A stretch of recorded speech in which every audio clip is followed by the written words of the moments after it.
है मेंस के एग्जाम में, जहां आपको 20 अलग अलग क्वेश्चंस के आंसर लिखने हैं। आधे बच्चे तो इसी में कंफ्यूज हो जाते हैं कि पॉइंट वाइज लिखें कि पैराग्राफ वाइज लिखें। जो सबसे बड़ा चैलेंज है एक एस्पिरेंट का, वो क्या है?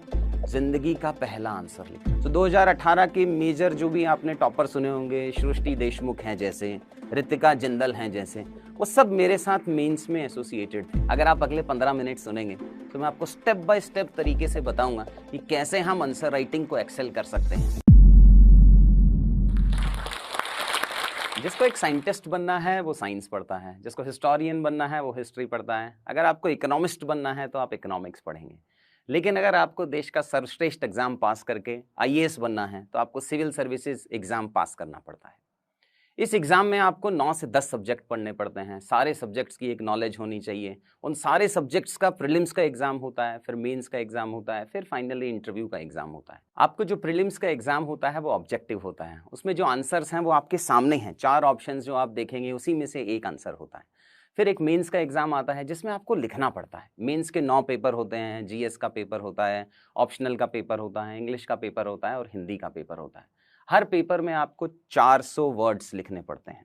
वही मेजर हर्डल बन जाता है एक यूपीएससी के एस्पिरेंट के लिए कि जब तक आपको वो 4000 वर्ड्स 3 घंटे में लिखना नहीं आएगा तब तक आप ये यूपीएससी की परीक्षा पास नहीं कर सकते हैं। शायद यही वो रीज़न है कि ज़्यादातर एस्पिरेंट कहते हैं कि यूपीएससी की परीक्षा बहुत डिफ़िकल्ट है, बट ऐसा नहीं है। नमस्कार दोस्तों, मेरा नाम है एम के यादव और मैं फाउंडर हूँ दी आईएएस हब का। मैंने दी आईएएस हब 2018 में शुरू किया था after working with government sector and private sector. जब फर्स्ट बैच मैंने स्टार्ट किया so I majorly focused upon answer writing का पार्ट। आंसर राइटिंग में क्या कंपोनेंट्स होना चाहिए, क्या उसकी गलतियां हैं जो ज़्यादातर बच्चे करते हैं, कैसे हमें उसे इम्प्रूव करना है, वो सब मैं आपके साथ डिस्कस करूंगा। बट उससे पहले मैं अपने बारे में कुछ और बताना चाहूँगा। सो मैं पास के महेंद्रगढ़ से रहने वाला हूँ। दिल्ली से सटा हुआ प्रदेश है, 150 किलोमीटर दूर है, एस्पिरेशनल डिस्ट्रिक्ट्स में आता है, बहुत ज़्यादा डेवलपमेंट नहीं है महेंद्रगढ़ का।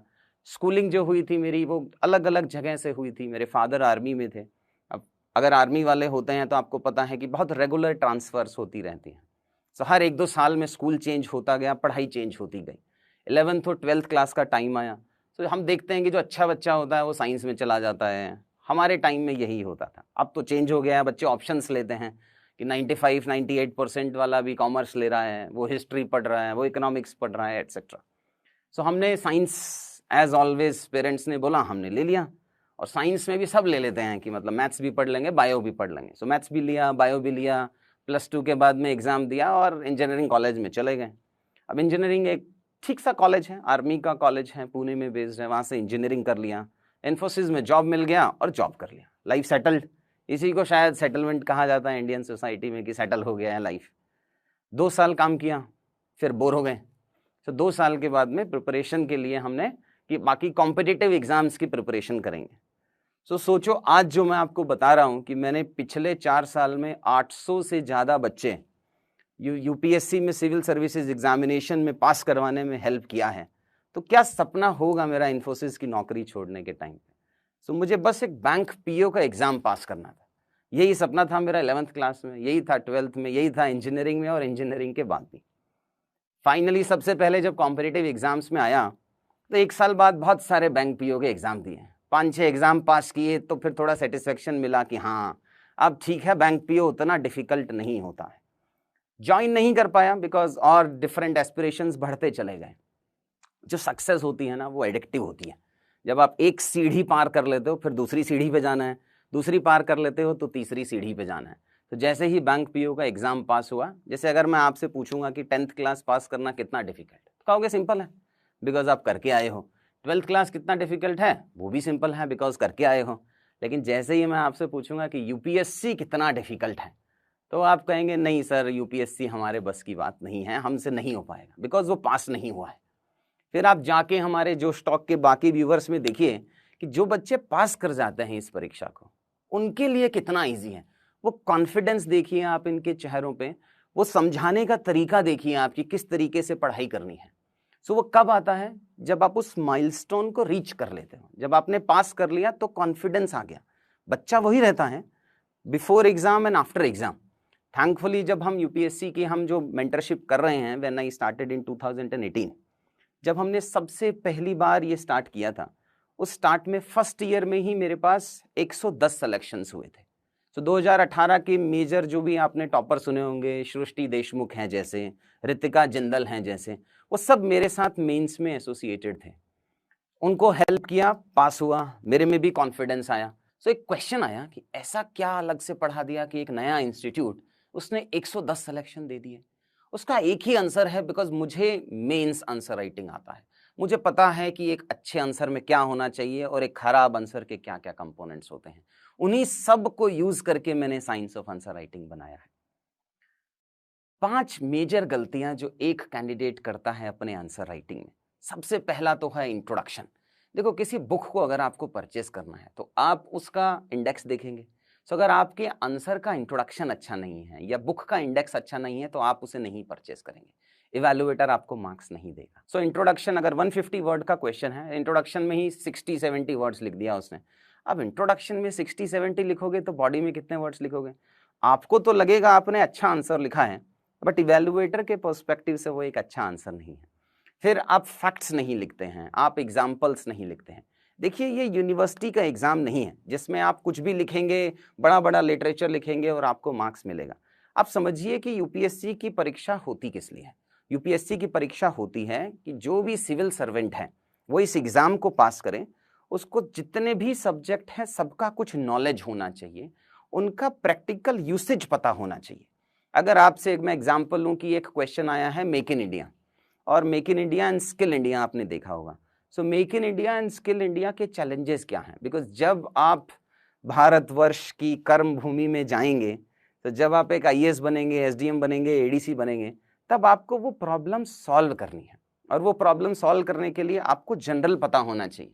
आपको ये नहीं पता होना चाहिए कि साइंटिस्ट की तरह की माइक्रो नॉलेज कितना है। सो वो जनरलिस्ट नॉलेज है, इसीलिए शायद आईएएस को जनरलिस्ट कहा जाता है। तो जब आप आईएएस बनेंगे तो आपको ये सारे पॉइंट्स आपके माइंड में होने चाहिए, ये सारे सब्जेक्ट नॉलेज होना चाहिए। दूसरा प्रॉब्लम है कि जो एग्जाम में पूछा है आप वो नहीं लिख के आ रहे हैं, आप वो लिख के आ रहे हैं जो आपको आता है। उससे तो इवैल्यूएटर आपको मार्क्स नहीं देगा यार। तीसरा कंपोनेंट आता है कि इनफ आंसर नहीं लिखा।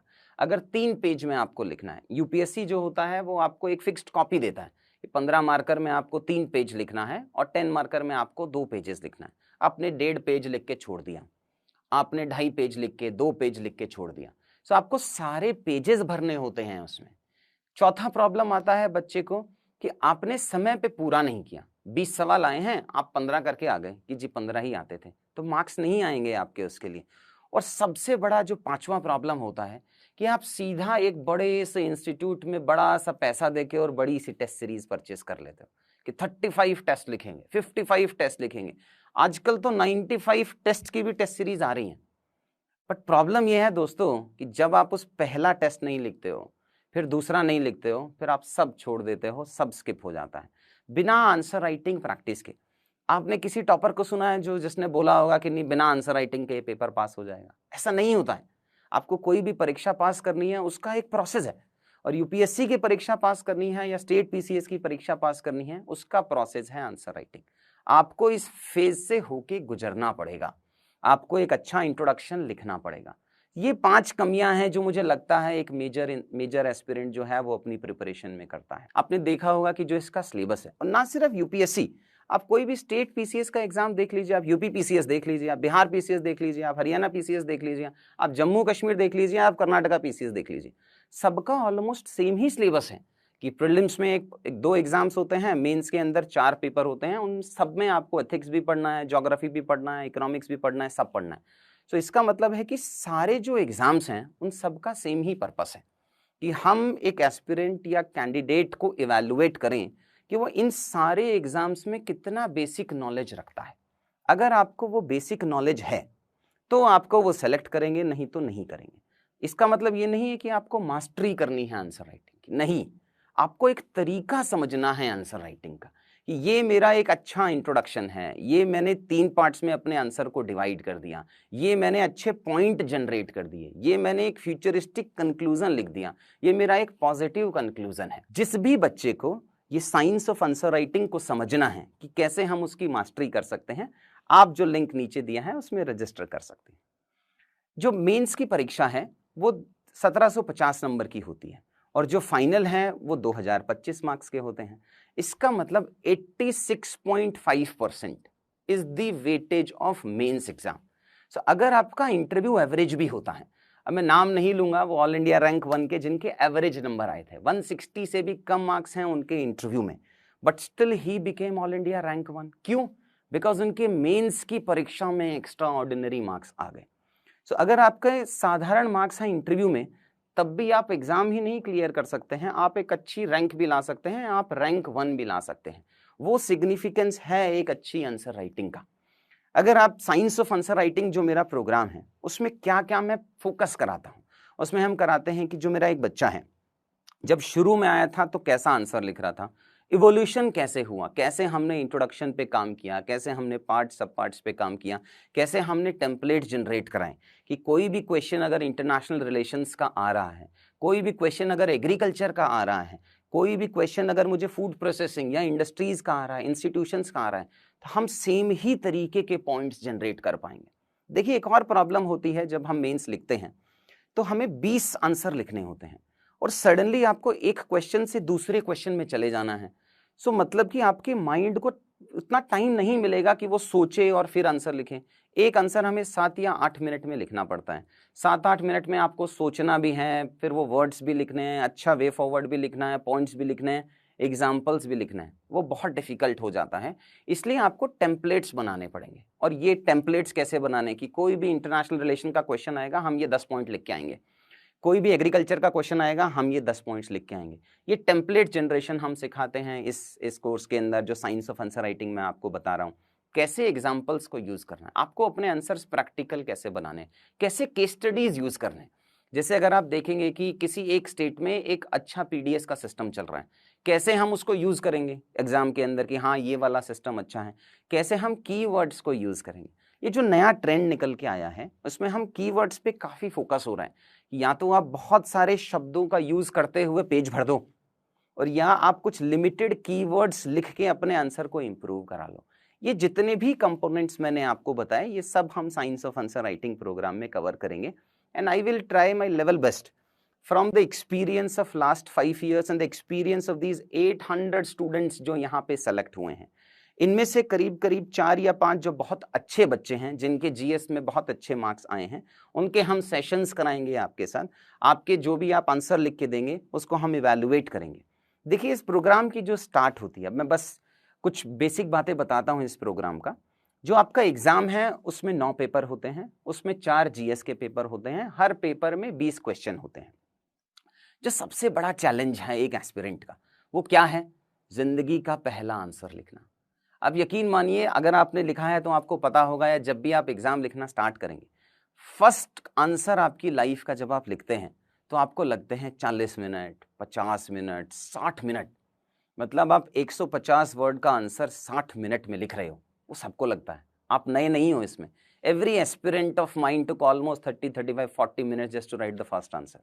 उस टाइम को हमें कम करना है। एग्जाम में हमें मिलते हैं 7 से 8 मिनट एक आंसर के। उसी वे में मैंने इसको तोड़ दिया है कि मुझे फर्स्ट अपने बच्चे को स्टार्ट कराना है एक आंसर से नहीं, इंट्रोडक्शन से, कि हम पहले ही 100 क्वेश्चंस को डिवाइड करके देखेंगे कि अच्छा इंट्रोडक्शन क्या होता है। क्या इस क्वेश्चन में मुझे फैक्ट बेस्ड इंट्रोडक्शन लिखना है, क्या मुझे इस क्वेश्चन में डेफिनेशन बेस्ड इंट्रोडक्शन लिखना है, क्या मैं कुछ आयरनी शो कर सकता हूं कि यार भारत के जो है वो हम जीडीपी में तो 3rd लार्जेस्ट हैं, लेकिन जो हमारी पॉवर्टी है वो भी वर्ल्ड में सबसे ज्यादा है। सो एक ये अच्छा इंट्रोडक्शन कितने तरीके से लिख सकते हैं हम। फिर हम जाएंगे कि इस क्वेश्चन को कितने पार्ट्स और सब पार्ट्स में हम तोड़ सकते हैं, फिर टेम्पलेट लगाएंगे उसमें, फिर हम एग्जाम्पल्स लगाएंगे, फिर माइक्रो डायग्राम्स लगाएंगे, और फाइनली एक अच्छा वे फॉरवर्ड लिखेंगे। इन छोटे छोटे पार्ट्स का जब हम कंबाइंड करेंगे तब कहीं जाके एक अच्छा आंसर राइटिंग मिलता है। तब कहीं जाके 3, 3.5, 4 महीने में सिम्मीकरण जैसा बच्चा मेंस को पार करता है और ऑल इंडिया रैंक 31 लेके आता है। आपको क्या क्या चीजें, आपका माइंडसेट होना चाहिए कि जब आप मेंस की परीक्षा लिखने जा रहे हैं, क्या चीजें हैं जो आपके माइंड में होनी चाहिए आंसर राइटिंग के लिए। तो जो आपका माइंडसेट होना चाहिए प्रिपरेशन में वो पॉजिटिव होना चाहिए। करेंगे ना मेहनत करके पेपर लिखेंगे, पास। आप लोगों को ये वीडियो कैसा लगा हमें कमेंट करके जरूर बताना, और अच्छा लगा हो तो प्लीज वीडियो को लाइक, शेयर और चैनल को सब्सक्राइब जरूर करना। आज के लिए इतना ही दोस्तों, फिर मिलेंगे एक नए वीडियो के साथ।